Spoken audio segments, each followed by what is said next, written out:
This is episode 133 of the Gold Squadron podcast. I'm your host, Dion Morales, and today I'm joined by Marcel. England will conquer the world, Manzano. Hey. And also, I want to send out a quick shout out to Turn Zero podcast. They're only on their 7th episode. They're, I think, out of Seattle. They had me on as a guest a little bit ago, and just look them up. Turn Zero. All right, Will can't get me enough Baby Yoda memes. Higwood.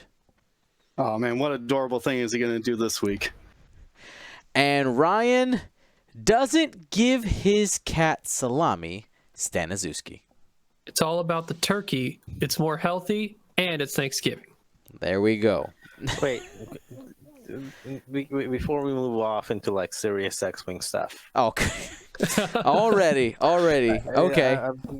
Sorry, and this is actually not about the salami. I agree with you. Give the cat turkey. He likes turkey better, maybe some tuna. But I'm angry. What? At Disney. At who? Disney. Okay.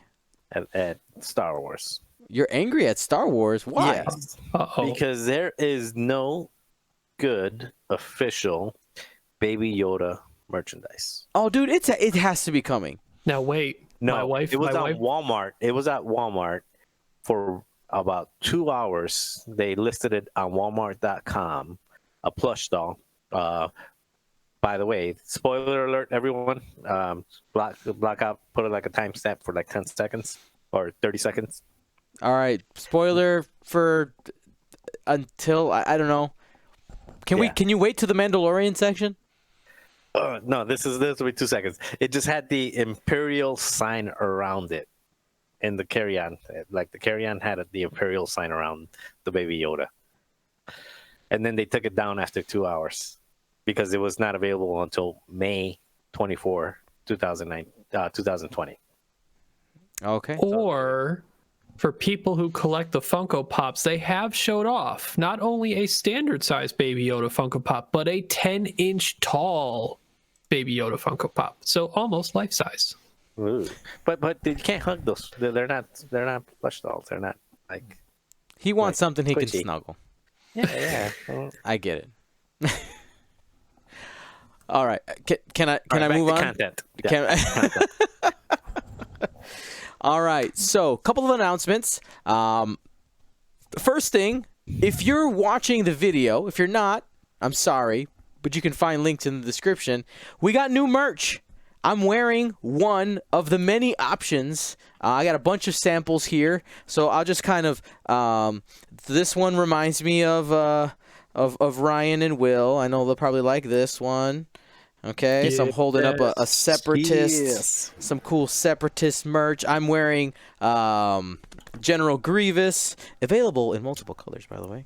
Oops. We got stuff like so. You'd be like, oh, that Von Reg was so cool. Put it on your body. Okay, Von Reg.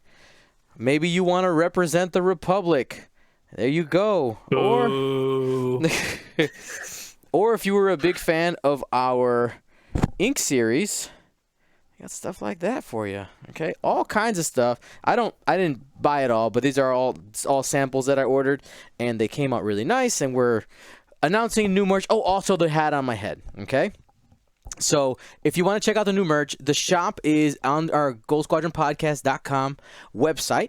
You can go to the shop there. And the coolest thing about this whole thing, with the new arrangements that I have and everything like that, everything ships out a lot faster than like, oh, hey, I'll get to you in 3 months because I'm doing a million things. Working with a couple of different businesses to get everything going. And basically, once the order is placed, it goes straight into the production and then shipping and all that. Shipping is really, really reasonable. And if you're a patron, there is a coupon. There's 2 different coupons depending on your level. On Patreon, so log on to Patreon, get your coops, and get your orders in. If you need the link, you can type !merch in the chat, and you can get stuff like this. And it's wintertime, so you need to keep your brains nice and warm, nice and toasty. And yes, gents, I got some stuff for you. So, though I can hear the where's my stuff. I got you, fam. Okay. All right.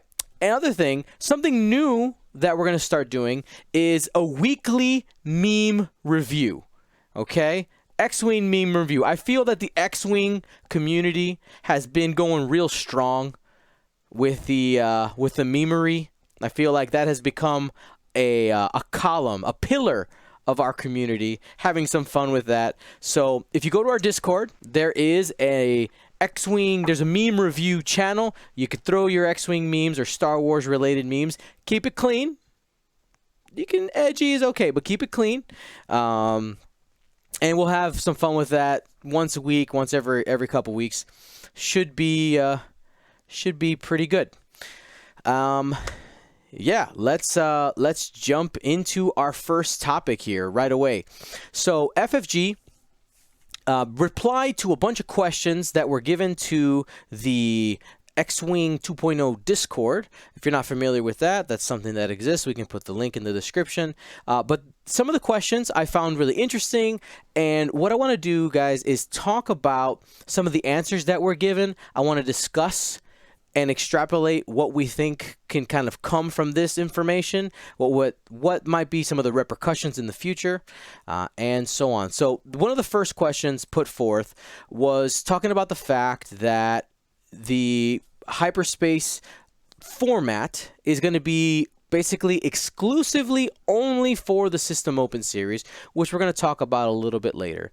But this means that all other paths to Worlds, everything else, that includes Store Championships, Prime Championships, which for those who are still confused by all the vocabulary, Prime Championships is taking over Hyperspace Trials. The Hyperspace Trial does not exist anymore, okay?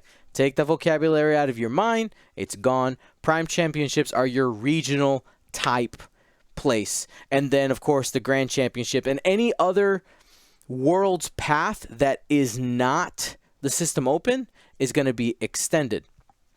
Now, so does that mean that if you did not win a hyperspace trial, you missed your opportunity to win a hyperspace trial ever? correct. Well, for the foreseeable future. Ever. Yes. Ever. Forever. Oh, that's the Sandlot. I was trying to think about this. Now, go ahead.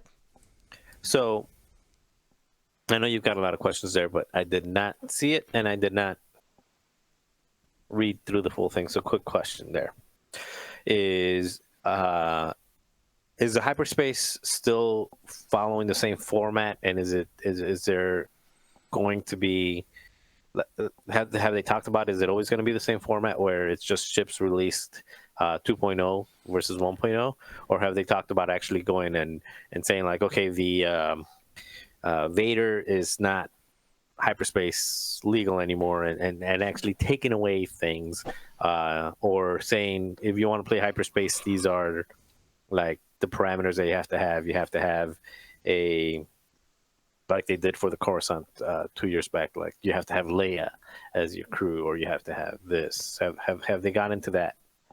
So that was presented, and we got a non-answer for that. It's a wait and see.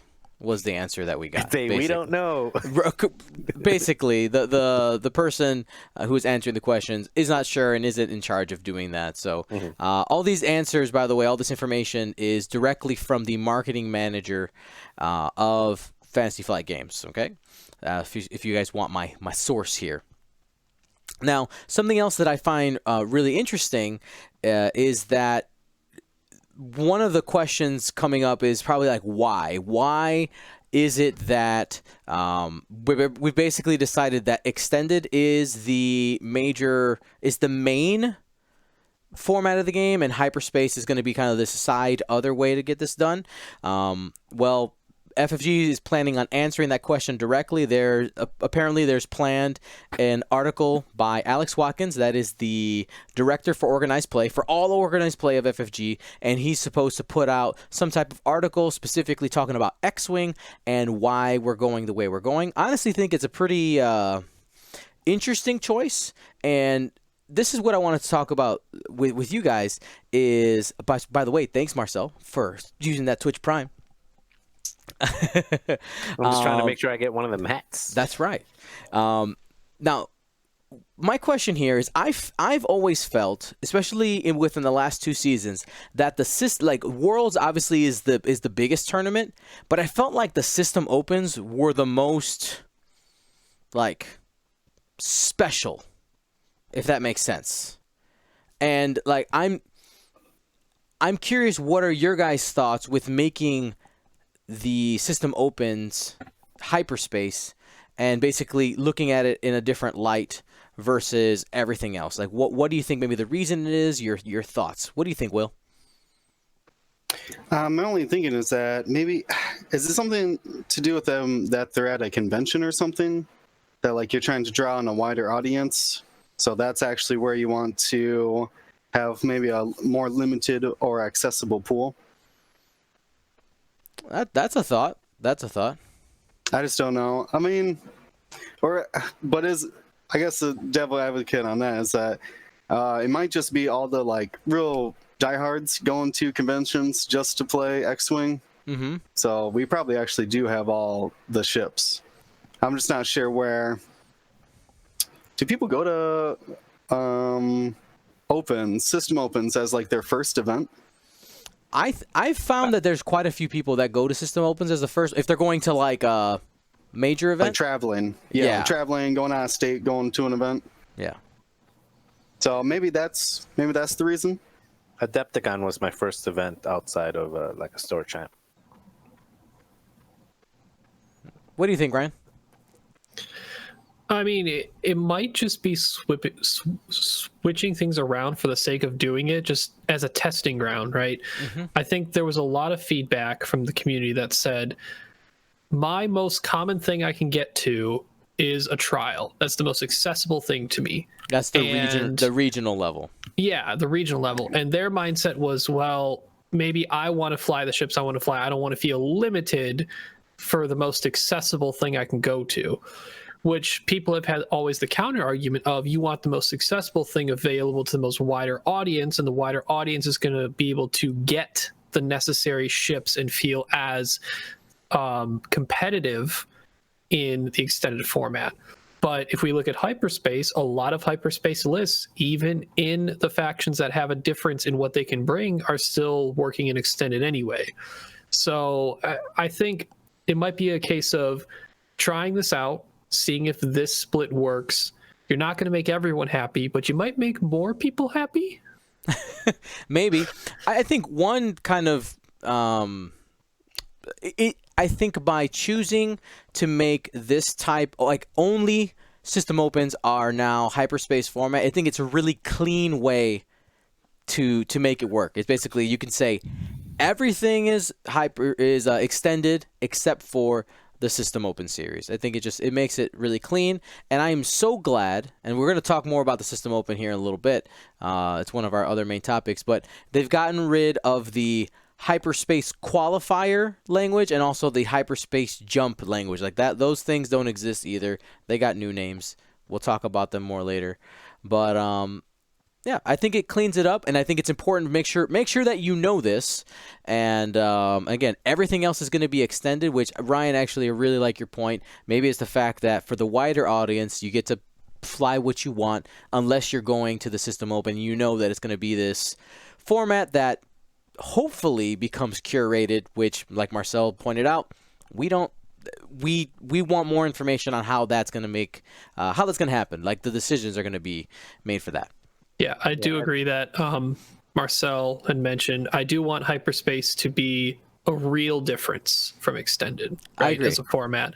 And I hope that they see that going forward and make it a noticeable difference. And side note, should hyperspace and system, should both those words exist, or should the format be system or the name be the hyperspace open? Because we now have more two different names of things. Right. What would you want to call it? Well, you can still. It's still separate because the System Open is the System Open. It's the, it's Endor, and that's the origination of it, and then it ends in Coruscant. Hyperspace it's still a game format. When you look at the app and the different formats, they have that, and there. So it's quite possible that you have side events that have a hyperspace format, and it's True. not necessarily a system open format. It's a hyperspace format. So I think that it actually makes sense to keep them separate that way. I agree with Dion that you want to. It makes it cleaner because the last chance qualifier, the first chance qualifier, the side event, and all that other stuff. Excuse me, it was starting to get a little confusing. But my hope is that with keeping system opens, the hyperspace format or unique format for system open versus any other way to get it yourself into worlds is back to my original question. If they're opening it up for different rules in list building, and that's what I think it would be interesting. And it doesn't necessarily even have to be okay, you can't fly Kylo or you can't fly Initiative 6 or anything. It could even be off numbers. So you have 175 you have 175 points to play with, or you have 250 points to play with. It just gives them the flexibility to take to take the system open series and make them thematic based on, for example, now the thematic is swarms, and the Inferno Squadron. Yeah. So it just gives it that it gives them the flexibility to be able to do that a little bit more cleanly and say, okay, for this system open, these are the rules for hyperspace for this month or whatever, or for this quarter. I would say that me personally, I would stay away from changing the point total, because since they're both a path to worlds, I would want the person who won a hyperspace, who won a system open to be able to fly their hyperspace list into at worlds. It should be able to be the same. But I would like it to be some type of curated format, but that's yet to be seen. Now, the next question hits on something that people have a lot of emotional response about, and I'd like to see if we can have a non-emotional discussion about it. And that is about lists that essentially stall. We'll use that for a better term, or that take advantage of maneuverability and control the engagement when they can. So the most recent example would be the 4 Star Viper squad, which right now with our current rules, everybody who uses that list and plays with that strategy where you're basically just covering the corners, same thing that the Quad Phantoms did, that the advantage is for you because you are saying you need to engage on my terms. But the question posed to FFG is basically, are you okay with this? Okay. Now, is there a way that we can solve this? And the question got into some nitty-gritty details, talking about, final salvo being maybe not a great tiebreaker, which is something that people have talked about quite a bit. Now, the information straight from FFG, the answer was, and I quote, "We are looking into this, and you can look for more information in the coming months." End quote. So they may, whether it might be just to quell the question, like, oh, hey, we're thinking about it, but they, according to their statement here, they are possibly trying to come up with a solution. Now, one thing I do want to bring up here, though, and this is, I have to say that this is, I can't say any names because it was off the record, but, and it's just something that I overheard, but I heard some people who have decision-making power talking about some of the community's negative reaction about the 4 Star Viper squad, and the consensus from the people that were talking was that they didn't mind the strategy. So my question to you guys is, do you think it's a problem? Or let me not say that you think it's a problem. Do you think it should be addressed? Any ideas on how we could address it? And do you think FFG? Let's speculate a little bit. Let's put on our conspiracy theory hat. Do we think there's going to be a change, or is it just are they just blowing some smoke? I think I've got a couple things there. So I think that was a non-answer. It's a politician answer. It's actually the same answer as to the other one, which is I don't know, maybe. Like that, like we'll tell you later means I don't know. Like, okay, write that down. Telling the percent in the back room. But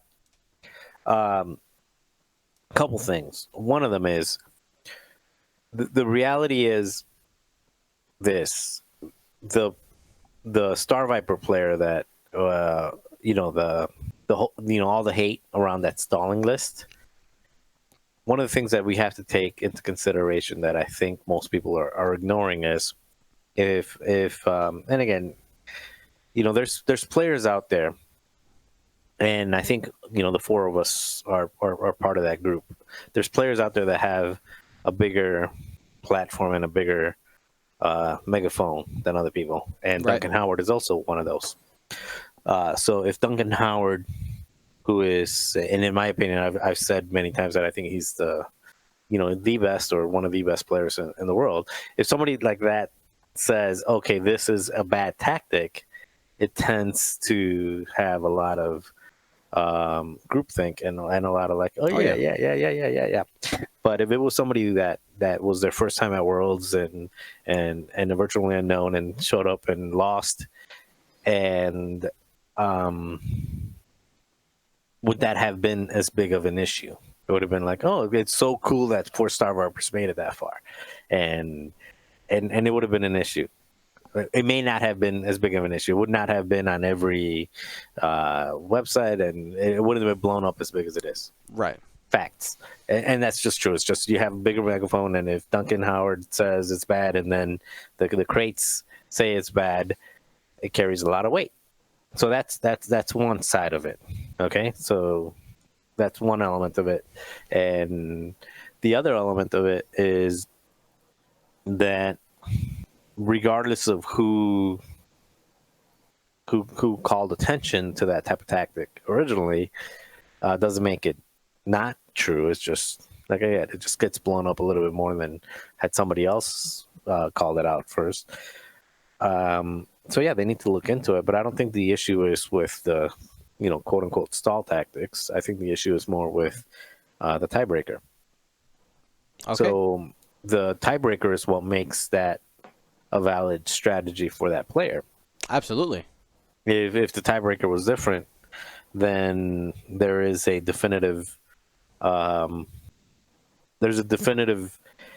reason or incentive for that player to get out and try to score some points. And how do you get around that? I don't know. I'm not a game designer. I can think of a few things, like maybe some objective-based things, like if you getting what's the word? Like let's say everybody rolls 4 dice for it's the even number of dice rolling for the tiebreaker, whatever. But it could be something like first person to to do the engagement, first person to cause damage or something, gets some type of bonus. I don't know. I'm not a game designer, but there's things to work around to basically reward the person who is creating the engagement versus the person who's just sitting back and reacting. Or maybe at minimum, creating some type of way to maybe not necessarily reward somebody, but to not punish somebody for engaging early, or to not incentivize not engaging, right? Something like that. What do you think, Will? I want either some sort of objectives. I always thought that every other FFG game has objectives in their competitive format. Legion, Imperial Assault, all those things, right? And I always thought it was ridiculous that X-Wing's still stuck on Deathmatch. But what would be interesting would be you played Fortnite, I don't know how long ago, but you were posting about playing Fortnite, right? A couple weeks ago, yeah. Yeah, I think that's a really interesting idea of like, what if the map, like you got penalties for hanging out by the edge of the map? But like that's like one game mode, you know what I mean? Right. Like I don't see why we don't have something, but see like, and then yeah, like first player gets to decide if they're bringing their objective or their friend or the opponents, and if you brought Firestorm or whatever would burn up the edges of the map, and you see 3 Star Vipers or whatever, 4 Phantoms across from you. And I was like, yeah, we're playing my objective for sure. Like, don't be hanging out there. So I think that, something like that, or a way for you to be able to like score points outside of engagement. I know it kind of sounds weird because it is a dogfighting game or whatever, but like, Right. like different zones you could control to like give you points. So even if those Star Vipers just sit in their corner, you can still fly around and win the game or accomplish something, at least something that maybe not like definitively wins the game, but like something that is your tiebreaker. Even in a Like- I like that, because even in a dogfighting match, or not match, let's restate that, just to keep it thematically. But even in a dogfighting environment, there is an objective that each side wants to accomplish. So if you're looking at the movies, there's dogfighting, but there's dogfighting with one side either attacking or defending, or trying to defend the shield generator. Right. Yeah, what's the trench run without Luke shooting the torpedo at the end? It would just be them shooting. They didn't just go in and blast him. They had something to do. So I agree with that being where and that's what I was trying to get to earlier. Like, there's got to be some way to force people out and saying, maybe it's not even the winner. It's just saying, the objectives, in order to keep it objective, different definition of objective, but just the objective. So somebody says, okay, well, I'm just going to take a fast ship to get that objective and then run away for the rest of the turn. The objective could be something where, again, if you're rolling the equal amount of dice in a tiebreaker, just to keep some randomness in it, it says, if you completed 2 extra objectives and the other person, in a tiebreaker, you're going to roll 6 to his 4 or something like that. All right. Any extra thoughts on that, Ryan? I mean, they both kind of covered my general thought, what my thought process was going to be. I tried to even think of a devil's advocate argument, but I can't in good faith make that argument, because I do think it's something that needs to be addressed. And my first core issue was how the tiebreakers were determined. You can get to that point because the Star Vipers and other lists have the amount of final salvo dice to leverage that against their opponents. Now, another facet that people maybe not be thinking about as much is it's not only the final salvo dice, it's that also the Phantoms and the Star Vipers have such good first engagement trading potential because of their positioning they can get into and the firepower and the defensive capability that they have, that it's common that if only one engagement occurs, they at most trade 1 ship, maybe most likely half a ship, for a whole ship on the opponent's side.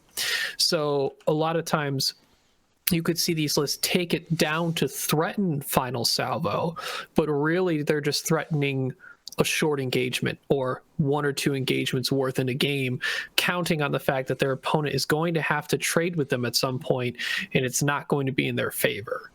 And what mitigates even that further is what Will went to, which was objectives. Get something into the game that would force the stalling player to go out and do something on the board instead of staying somewhere that's going to always put the burden of execution on your opponent that's outside like actual flying, I would say. Right? Because you can always, in any list matchup, put a burden of execution on your opponent by pressuring them or positioning.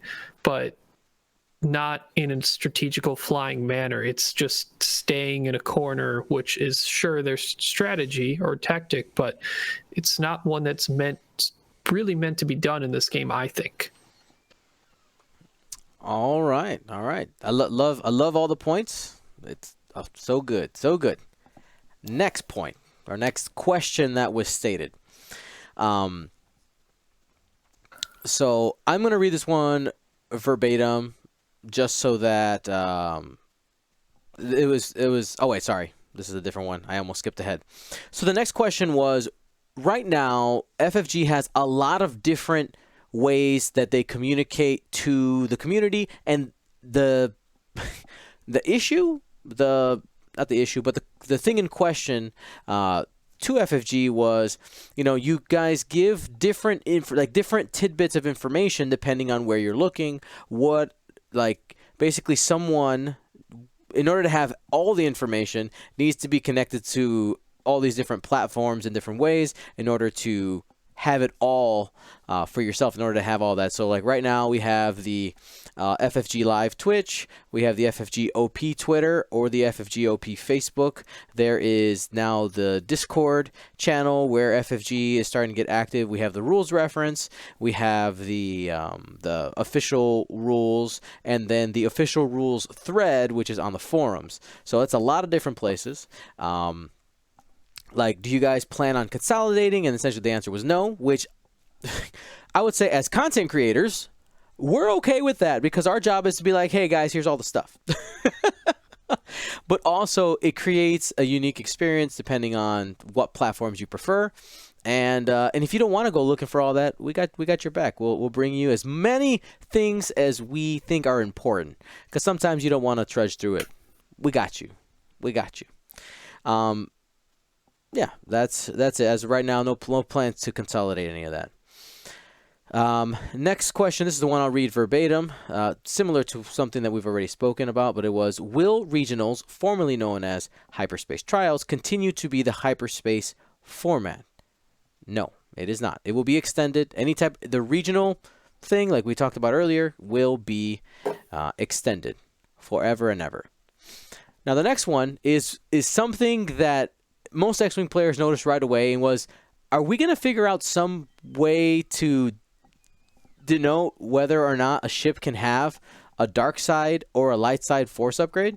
Because right now there's nothing in the game at all that tells you, except for if you have Star Wars knowledge. But let's say there's somebody who's like walking in to the game, they don't know that Asajj was a dark side person. They just know that she's a bounty hunter that has the Force, right? That you don't know that she can actually take dark side upgrades. And lo and behold, the answer here was, and I quote, "There will be a way to tell where you can equip dark side and light side upgrades that does not require the app, and we'll have more information coming in the future." So my question to you guys is, do you have any ideas, or how do you think they could go about doing? Is this a episode 9 spoiler? Where we can get maybe Rey and Kylo, who different versions that use light and dark side powers. That's where I'm going with it. That's what that says to me. That is deep. I wasn't even big tinfoil hat. Babe, I need the aluminum.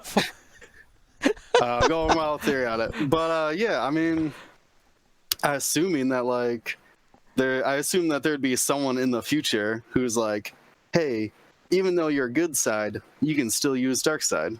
Kind of like Maul, but in reverse. Yeah, I mean, I didn't even think that, Will, but that's not that. That's where my head's at right now. That's not too far-fetched. Things are getting crazy. Yep. And then also we got people like Barriss Offee, okay, from the Clone Wars. She goes bad at the end, like red lightsaber and everything. So spoilers. Oh, sorry. Spoilers for the 10-year-old show, yeah. Sorry. Hey, some people just got Disney Plus and haven't been able to watch it. All right. Oh, sorry, guys. No, it's Spoiler. not me. Worry about the average person. There's somebody's like, you ruined my experience.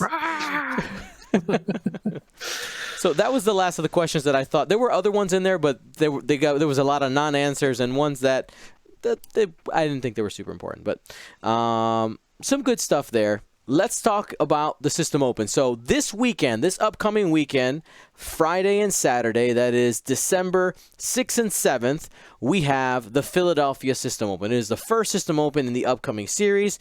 And if you hadn't seen yet, they did release the prizes and all that. All the things you see here. We're not going to read down like what you get and all that. Basically, once you make the cut, you can have an opportunity to get all the fancy things, and there's going to be prize tickets, so you can make your own participation prizes. What do you want? Do you want the tokens? Do you want cards? Do you want the punch board to match the Infernal Squadron pilots? You know, whatever your heart desires. There. Now, one of the things that let me rewind here.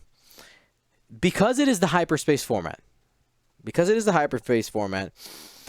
we lived through a whole crap ton of hyperspace trials. And I'm using that word on purpose. We lived through a bunch of hyperspace trials. Is anything going to... Did Worlds or will Worlds have evolved what's going to happen in the hyperspace format that we're going to see in the System Open, or are we going to see basically more of the same because we don't have any new content? And really, like I want to start there. I have a couple other points, but I want to start there. What do you guys think? So, I think in terms of what we might see now that System Opens are hyperspace, we don't like. I think it's a pretty big hit in the meta-wise to Imperial. They don't have Phantoms. They don't have Jendin for their TIE Advanced prototypes, which are normally the driving force, but people have found the Grand Inquisitor, and in some cases Seventh Sister, being a good third to Vader Soontir. I think Imperial's list building is going to be dominated by Vader Soontir still, with, you know, people running the TIE Swarm to go thematically with the prize available in the System Open. I think a lot of those Whisper Vader, Soontir, Whisper Vader, whatever players are going to shift over to Republic because that's where the Force is. And if it's not enough of it in the Imperials, it's going to go over to the Republic. They are still extremely strong.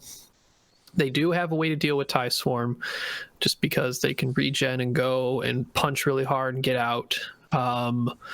Scum is obviously going to take a big hit, and hey, we may even see those 4 Star Vipers show up even more.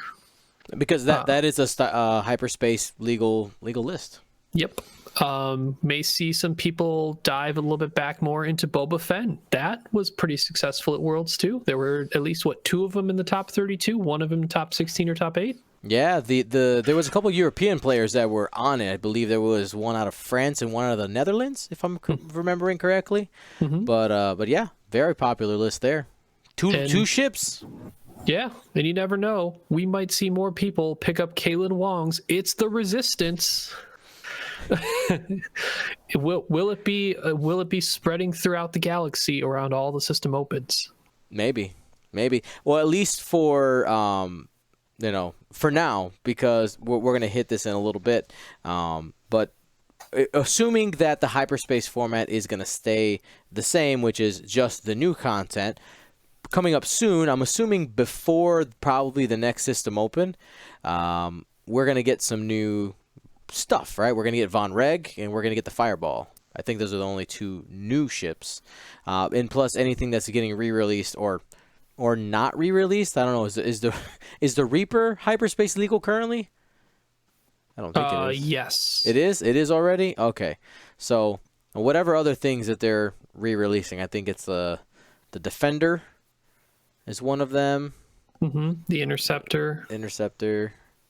But we have the Interceptor already in the hyperspace format. But I guess people will have it. But anyway. Yeah.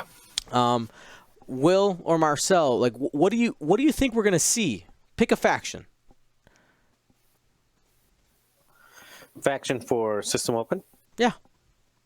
Well, I think Republic and Separatists are the two that stick out more than anything else. The regenerating Jedi and Naboo fighters, as well as the Sinker Swarm, plus all of the different stuff that, whether you're going with the Swarm or with Nantech 3 Ace-ish ships. Oh, look at that. Fancy. Are you saying that you need to represent your faction? I wonder what you can do to get those to represent.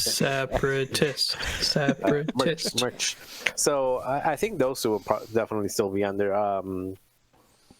Without Jendon, I do think, like Ryan said, there's the Empire takes a big hit, but it doesn't take a big hit in terms of like, okay, it was number 1. It doesn't go from number 1 to last. It goes from number 1 to like number 3, maybe. So it's still viable. I think everything is viable in hyperspace. And again, I'm still clinging on to hope that outside of PAX, because PAX is just a couple days away, that the System Open turns into, and the hyperspace turns into a modified format that adds something new or something different than just a limited version of extended. Yeah, and I think that the reason we're kind of having to go into this PAX Unplugged a little bit awkward is just because of the way, historically, because that has been the first System Open of the series, and we're on this quarterly schedule for points updates and releases with the hyperspace numbers and also just the point changes. I think ideally they would have probably liked to have the first System Open after the new year, after they get the points, but schedules don't work that way. We're already established that the PAX Unplugged is always the first System Open, so this one might just be the weird one. And we kind of go from there. It's Worlds 2.0. I mean, really it is, right? Because let's think about, obviously, Ali, our world champion out of the UK and the 186 Squadron. England's going to take over the world. It happened already once, man. You can't let them do that again. Hey, I'm England this time around, so. For those of you who don't know, it's just go to the salami page. You'll see it. I lost my train of thought. All right, so Ollie's list had a Phantom in it, so that automatically that list is not available for use in the System Open. But the runner-ups list, I believe, is, right? Yeah, I mean, am I correct in that? B-Wings. No. Rebel Z95s are not available in hyperspace. Oh, Rebel Z95s are not, but Scum ones are. Yes. Okay, there was my confusion. All right, so go down the list. When do we get to a hyperspace one? I have to pull up my list, Fortress. I wasn't ready. I brought up this point and didn't have my data. Go to help. Let's see what page is. How far back is it? Ooh, it could be far back. Panic. Oh, I found it. Does it have? Nope. Content. There it is. All right, looking for our top 8 or top 4. Well, obviously, Mitchell Rabb and the 4 Star Vipers. Mm-hmm. We have scrolling.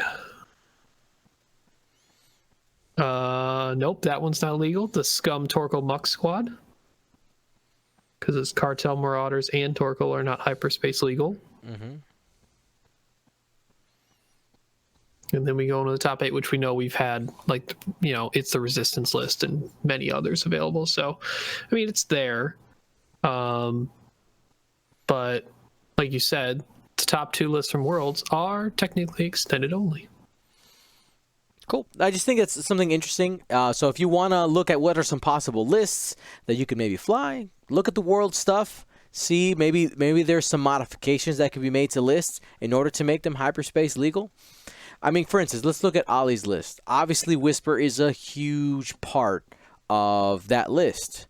But at the same time, if you wanted the piece of Vader and you want the Grand Inquisitor, which are both hyperspace legal, you could slot something else in there that won't exactly have the same function. It'll have to work differently, but you can put something else in there. You could put Soontir. You could put a Reaper, maybe something like Vermeil, in order to be a little bit more offensive punch, something like that. Mm-hmm. So my question to you guys is, do you have any other things about the System Open that you're either excited, concerned, or want to bring up? I think a moderate concern is Yeti Games. Not that I'm concerned with them running it, but they've been very quiet. We haven't heard anything beyond just, hey, PAX System Open's coming up, and then the article from FFG, but we don't know what software they're running. I think D-Yoon mentioned, since he's marshaling PAX Unplugged, that he's going to be using Cryodex. Mm-hmm. I don't know. I feel like the organization designed to run this year's System Open for the first time has been relatively quiet, and I'm kind of concerned about that. That is an absolutely fair concern. And of course, you're going to hear me tread lightly because we have been invited to stream, which is good. But I will say, in my initial engagement with them, and I don't know if the information came from FFG directly or was it confusion on their part, but there was a couple of what I would say misconceptions on their part when they were giving me, we were talking about X-Wing. So, for instance, right out the gate, they said something along the lines of, wow, it's weird that you guys like to have these, that you guys enjoy having these things at convention. It makes it so much more expensive. And I said, we would prefer it to be standalone. It's always better because it's cheaper and significantly cheaper, and people can go. And he was like, oh, for some reason he had it in his mind that X-Wing players liked that it was at conventions. It's not that we like it, it's just historically they have been.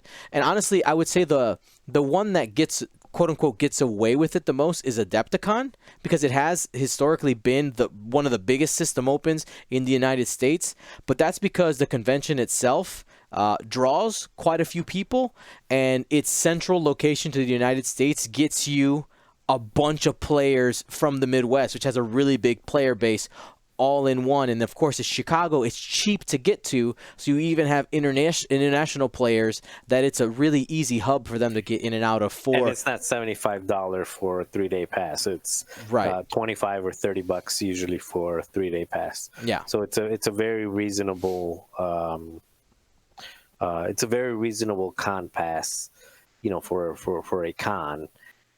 And to your point, it's central and it's big, so it's a big, but it doesn't carry that same price tag. And since it's not downtown Chicago, even the lodging is affordable, because in the suburbs you can usually find pretty affordable hotels or Airbnbs. Yep. So it's very affordable. So it doesn't carry the same as Nova or any of the other ones.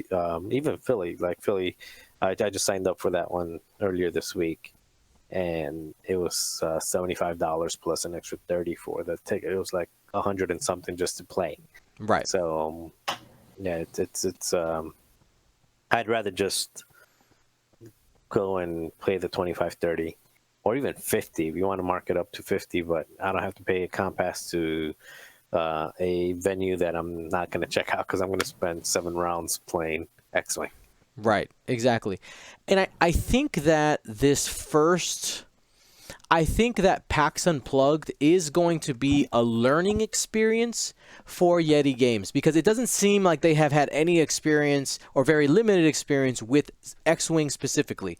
They've done card stuff, they've done Pokemon and Magic, which obviously require a lot of organizational skill, but I feel that X-Wing players and the flow of our tournament and expectations, it's different than what's in card games. So I think it's going to be a learning experience. I don't expect it to be super smooth, to be completely honest.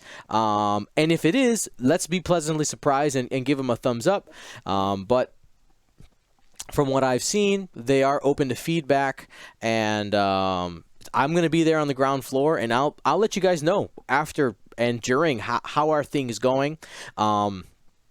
Like you said, D. Yoon Fly Better is going to be marshalling. It also looks like Brent Wong is going to be helping out Yeti Games. So that's two high-profile X-Wing judges that know their stuff and are respected in the community, who are going to be there to at least, help things along. And we'll kind of see how things end up evolving. But rolling back, Ryan, I think that's a valid concern. Yeah, I think it'll be really interesting to see from your perspective working with him closely for streaming, and Diyun's perspective working with him closely as a marshal, and see from your guys' point of views how you think it all went and how you kind of see this going forward, and if it seemed like they actually learned from their experience and are looking to adapt as they need to. Right, and I'll say that,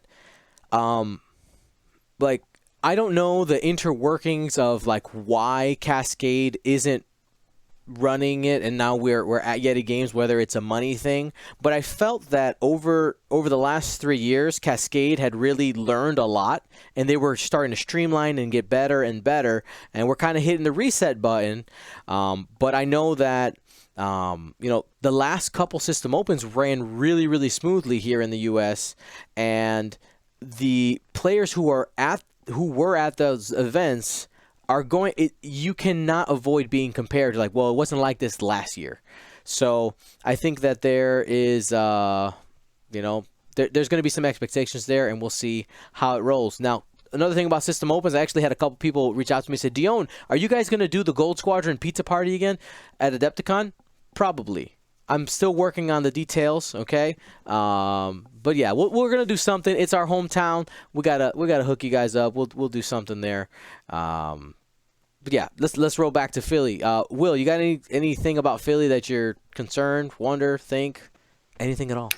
Did they ever? How long did they wait until they announced it? Is it yet to be announced? I mean, it's announced. Well, yeah. Well, no, that's not. I mean, yeah. I hope it is, but there was, man, they took a really long time announcing it, and we don't have any information on any other ones. We assume Adepticon because it has been. Yeah, we assume there'll be one, right? But do we know? We don't really have super confirmation on that either. We don't. And I'm hoping that being on the ground floor there, I can, I can use the connection that I'm trying to make with Yeti Games to get some. Maybe they can't give us hard dates, but give us an idea of hey, can you give me a month? Can you confirm? I'm gonna the first thing are we Adepticon? We're doing this, right? Yeah. I mean, I would be extremely surprised if FFG's nah, Adepticon, our biggest con, maybe aside from Gen Con. Yeah. Whatevs, they should be there. Looks like Peck 61480 says right here, FFG had a post that said Adepticon will be a system open, even though it's not on the web yet. I believe it. And the final issue that I had with it is, again, I just signed up this week for it, and it took me about almost 2 hours to figure out where to sign up. Oof. So yeah, and that's because I went to PAX, and then I went to their schedule, and then I was clicking on it, and it didn't tell me anything. And then I said, okay, I got to buy the 3-day pass. So I went and I paid the $70-something for the 3-day pass, and created my login for PAX. And then they asked me to download an app, but I'm doing it on my computer, so I couldn't download any apps. I was trying to figure out how to log in. Long story short, turns out you have to go to this like obscure website that is, I think, does Yeti run that website? I don't know. Yeah, it's YetiGamingEvents.com. Okay, I didn't know any of that, and I didn't either. and it wasn't on there. It was not this. It just, I figure I'm going to PAX, and I'm going to play at an event at PAX, and it just had no login. And then I think I ended up reading like fine print somewhere of saying like go to this website, and it just it was really complicated. It really did take me about 2 hours just to sign up for an event, which was unfortunate. Well, it kind of felt like, at least this first System Open, felt like a little bit of an afterthought. Let's be honest, right? Because for the other System Opens, at least the last year, they had that like System Open kind of like splash page where it had all of them listed, or they even had PAX Unplugged there and had the other ones like coming soon, and you had a link you could click on that would send you to the actual registration and give you the instructions. But hopefully this is not a pattern, but we'll have to wait and see. All we can do is state the facts. This is how things are right now. Hopefully they get better. But that's enough of that. I want to get into our question of the week. And I will tell you that the question itself is a pretty loaded question.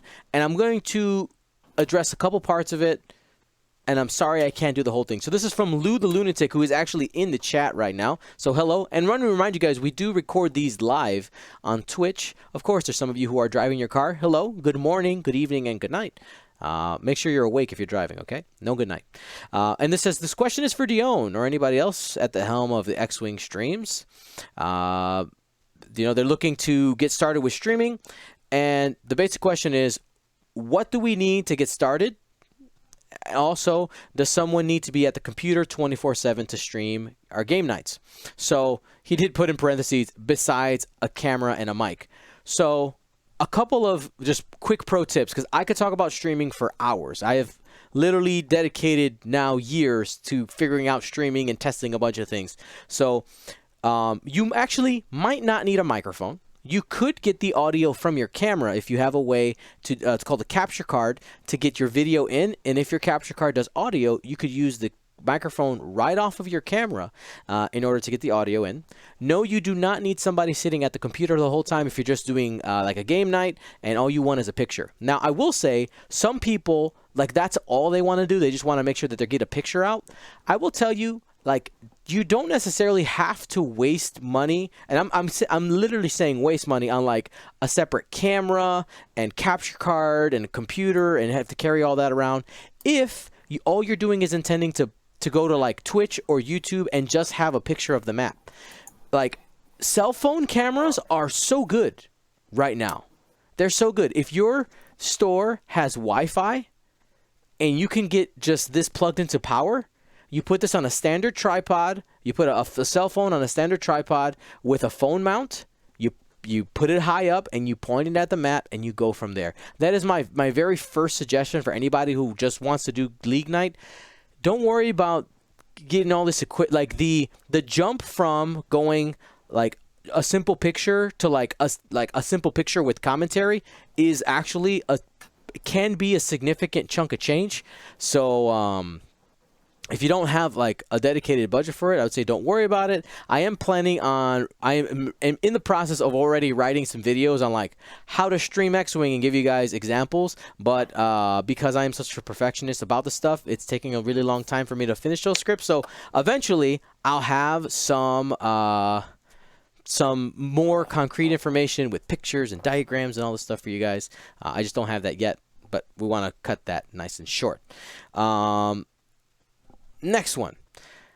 Oh, by the way, and the reason I say Twitch and YouTube, those are really the two best platforms, is that they both have apps that are on phones. I have an iPhone, so I have the iPhone apps, and it literally has a button that says start streaming, name it. You can name it like League Night and the date or something, and you press go, and that's it. Assuming you have all your account all logged up in there, you are good to go. Now, this week for the list of the week, we're going to do things a little different, gentlemen. We're going to try something. I have taken not one, but 3 lists. Whoa. 3 lists, but That's illegal in some countries. in some countries. Well, here is me taking it to the next limit, is that each of you are only doing one of these. And I have already Oh. assigned them. Okay. Okay. Let me get on there. All right. So you can go ahead, take a moment and look at your assigned list if you haven't looked Which at one it is yet, mine? gentlemen. The one with your name next to it. The second one. All right. Oh, So okay.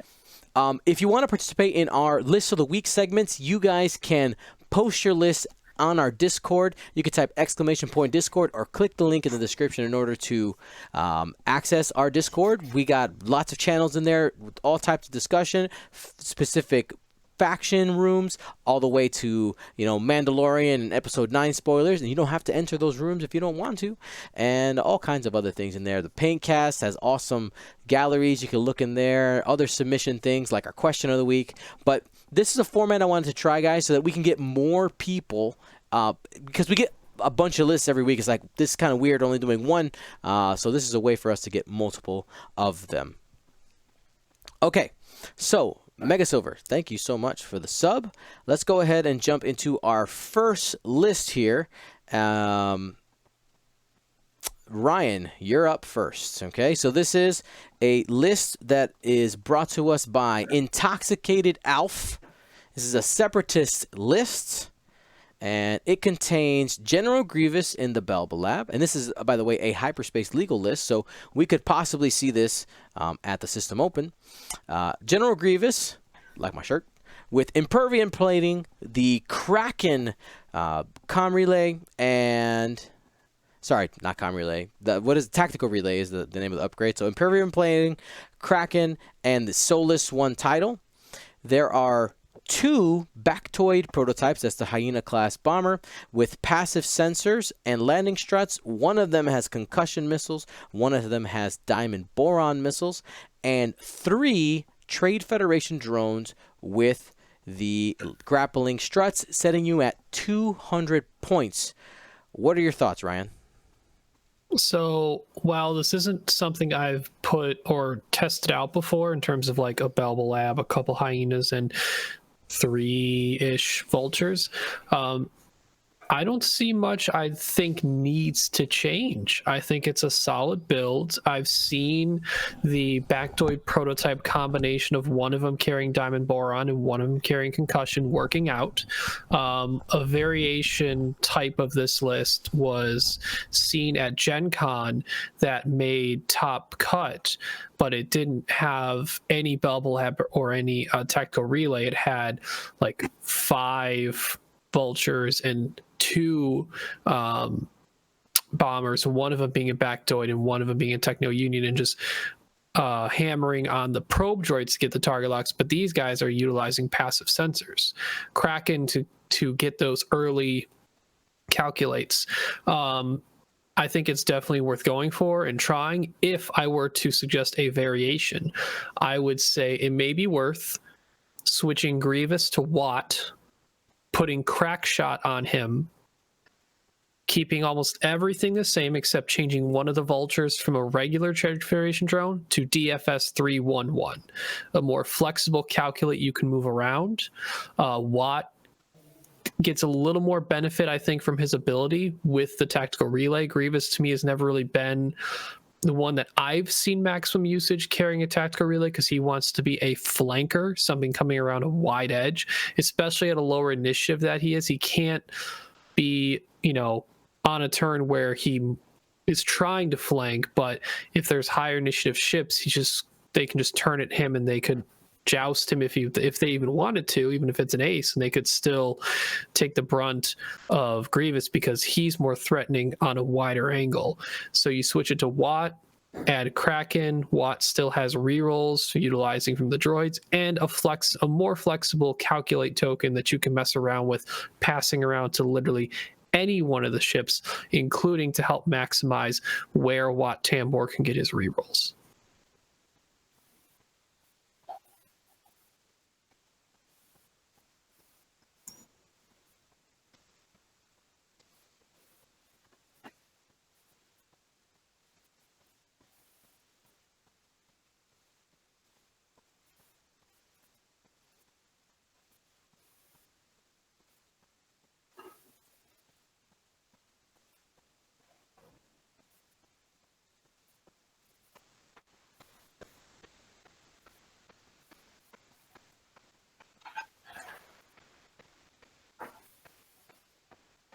Dion, real quick. I think the chat says you're muted.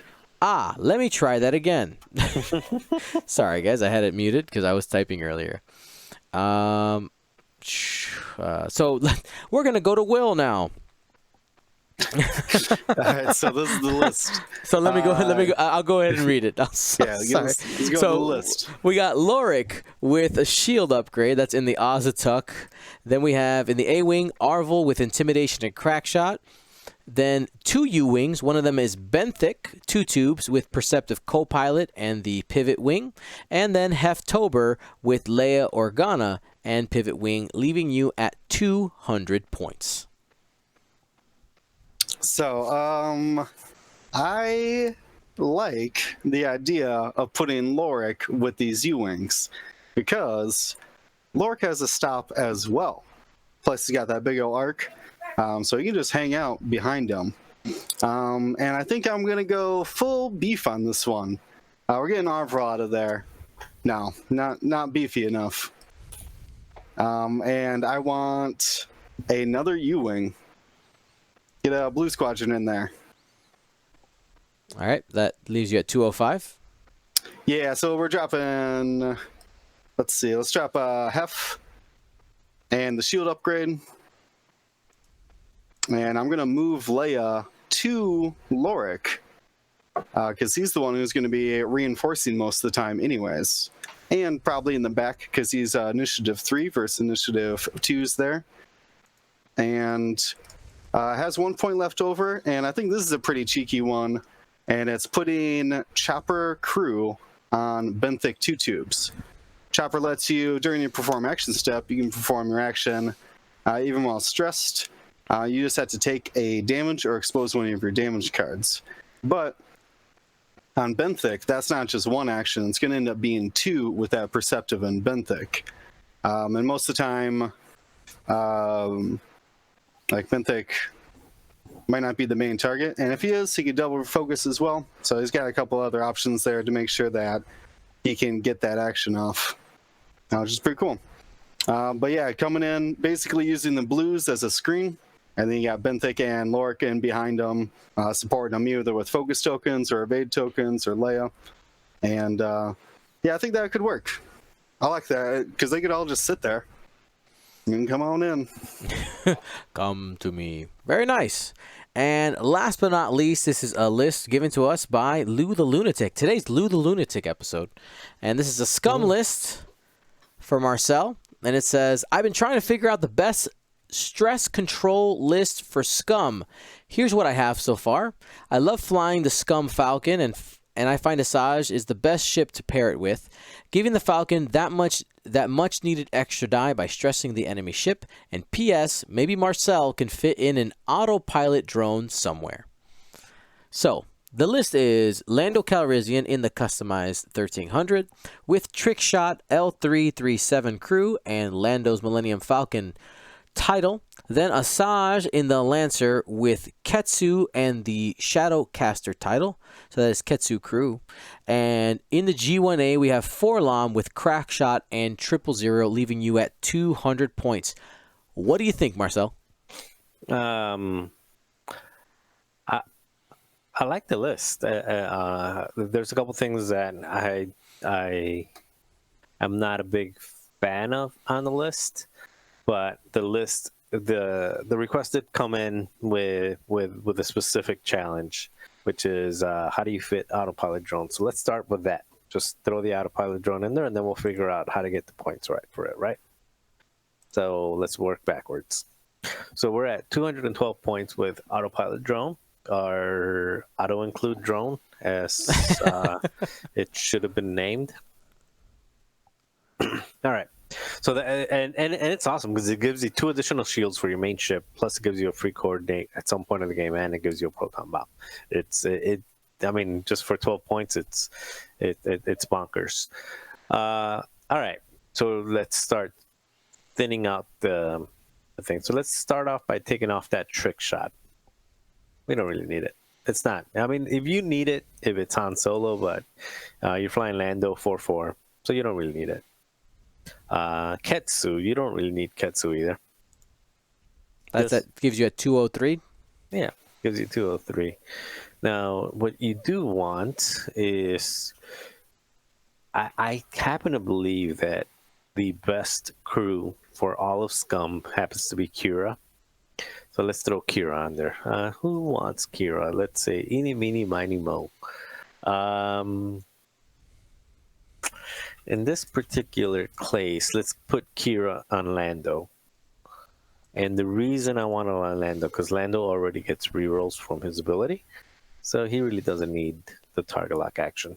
He's just going to be focusing most of the time. So we're at 205. Now, he said that he wanted a stress control list. Right. So Forlom is and 000 are definitely stress control. But but we're a little overcosted here, and we're about as thin as we're going to get with the other two main ships. So what is another stress control ship in Scum? Trivia. Victor Hell. William? There Victor you Hell. go. You got it. Victor Hell. Oh, That's yeah. where I was going. So take Forlom off and throw a little Victor on there. That is a Kirax fighter? That's a Kirax fighter. Initiative 4 Kirax Wow, I fighters. knew that. They're all 444. I'm proud of myself. Yeah. So now you have a 444 list here. And it leaves you the perfect 6 points to be able to put stealth device on there. And if you look at Victor Hell's Victor's ability, it says if he rolls anything outside of 2 agility for his defense, he can the attacker gains a stress. So with the stealth device, every time they shoot at him, even if it's the first time they shoot at him, or every time they shoot at him at range 3, even afterwards, he's always going to get the defender is going to get that additional stress. So it's another way of getting that stress on there. It's a 3-die gun. It's another initiative 4. So you got 444. Have the ability to pick and choose. You've got a few stress mechanics, and more importantly, what's going to make this list win you some games is you have the also important Scum autopilot drone, auto-include drone in there. I like this list actually. I think I might actually play it. It looks like a ton of fun. Awesome. Yeah. Yeah. That's what I got. All right. So there it is. That's our lists of the week section. Hopefully you guys like that. Give us some feedback. Do you like the having everybody kind of give opinions on a single list each, or to cover one list and have us all kind of tweak it a different way? Let us know which one you like better in the chat, and also just in the comments. Let us know on Facebook. All the things. YouTube, you know what to do. Now, we are like right on time if the show ends right now, but this is our opportunity to do a little bit of Mandalorian, but I am running short on time because I need to pack for Philadelphia. So, we're going to do the fastest Mandalorian coverage here after we do the outro and do our announcements and extra little reminders. A couple people who requested, like, hey, Dion, can you push the Mandalorian spoilers to after? I said, yes, I will do that for you guys. So just a couple of reminders. This weekend, Philadelphia System Open. Make sure to hit that follow button on Twitch so you know when we get the notifications. Again, remember, we're only streaming on Twitch, not to YouTube and Twitch. Everything will be uploaded to YouTube at a later date because of the terms of service for Twitch, as we are an affiliate. Remember, if you want to get the new merch, I showed you guys not all the possibilities, but some of the possibilities. You can go to goldsquadronpodcast.com, get yours. Now, if you're a patron, there are coupons on Patreon already posted. Now, you have to be a patron to see them, so don't go to Patreon, try to get yourself a coupon. That's not how this works. You guys can go ahead and take a look at that. Also remind you guys that we do have a YouTube channel where we post all of our content, and now that we've gotten all the world tour and all that stuff out there, I think we have some windows now to actually upload some videos that won't get lost in the ether. Getting back to our quick tips and, like I was saying, our X-Wing meme reviews and stuff like that. So make sure you join the Discord and subscribe to us on YouTube. We are trying to get to that 10,000 mark. We're close, but we're not quite there. So make sure you guys do that. We're not going to quite say the Gold Squadron out because we're going to jump into our Mandalorian spoilers area now. So please turn off your radio if you are, Mandalorian spoilers adverse. Please turn it off now. I'm giving you a countdown of 5. And when I get to 1, by the way, Marcel's going to yell something. 4, because he has every week. 3, but we're going to keep this one short. 2, thank you for joining us. 1. Mandalorian is Kung Fu 30 years later. This is the way. Alrighty. That was the way 37 years ago. All right, guys. So because I do need to keep this short, mind you, we all have watched it, right? Yeah. Will? Yes. Okay. So, Will, you go first. What was your favorite thing about Chapter 4? You got. I'm gonna put you on a timer. You got 1 minute. Go. Baby Yoda playing with the kids and the shrimps when he spit out the frog, and also everything he does. I would. I would. What was it? I would burn Baby Groot to keep Baby Yoda warm. Oh, Oh my God. that is a deep cut. Oh my goodness. All right. Are you relinquishing the rest of your time? Yeah, that's all I need. I was gonna make a Baby Yoda meme real quick. Don't worry about it. Okay. All right. And Ryan. Cara Dune. I really hope we see more of her. I'm kind of like anxiously waiting for her, and if IG-11 is still alive, for them to be a crew. I mean, their picture in Disney Plus of Mandalorian, like one of them advertises like they're all in a cool crew walking away hero pose from explosion type things. Yes. So like, when are they going to be a crew? I'm waiting. But yeah, ATST trap strategy stuff, cool. I dig it. Absolutely. Are you relinquishing your time? Sure. The representative from Michigan is relinquishing his time. This is the way. This is the way. I have And spoken. last but not least, Marcel Manzano. So I get an extra 40 seconds for the 40 seconds they left out, right? That's the way it works. This is the way. Sure. So I enjoyed the show, but about 60% into it, 2/3 of the way into it, I started like getting a couple concerns. One of them is that kung fu reference. Other people have done different references for you younger people who don't know what kung fu is. It's an old TV show in the 1970s about a Chinese monk who happens to be white, comes over to the U.S. and he has bounty hunters chasing him, and he basically walks around enlightening people and saving people and showing them how to fish or showing them how to fight. So that was a little bit of concern, is that it's starting to become a little bit unoriginal. But my biggest concern is in the area of character development. 30-minute shows. There's only they announced only 8 episodes in season 1, and we've had a couple episodes. Episode 2 and episode 4 did not have a lot of character development. They had some good action, but not a lot of character development. And my biggest issue with this particular one is that they did not show any character development with Gina Carano. I forgot her actual name in the show. Cara Dune. With the farmer lady, like she's obviously been trained to use something, and they had kind of a thing going to where he might even be considering staying. So it feels like they're rushing these, and with 4 episodes to go, they're not going to have enough time to do adequate amount of character. This feels like it should be a Game of Thrones type of season where it's 11 episodes, an hour apiece, feels a little rushed for 30-minute episodes. All right. And I am cautiously optimistic, mostly because I think that there are some things. I'm okay with some things being ambiguous. Like, I know that we don't know. Like, we want to know about the mother, Omara. Is her name?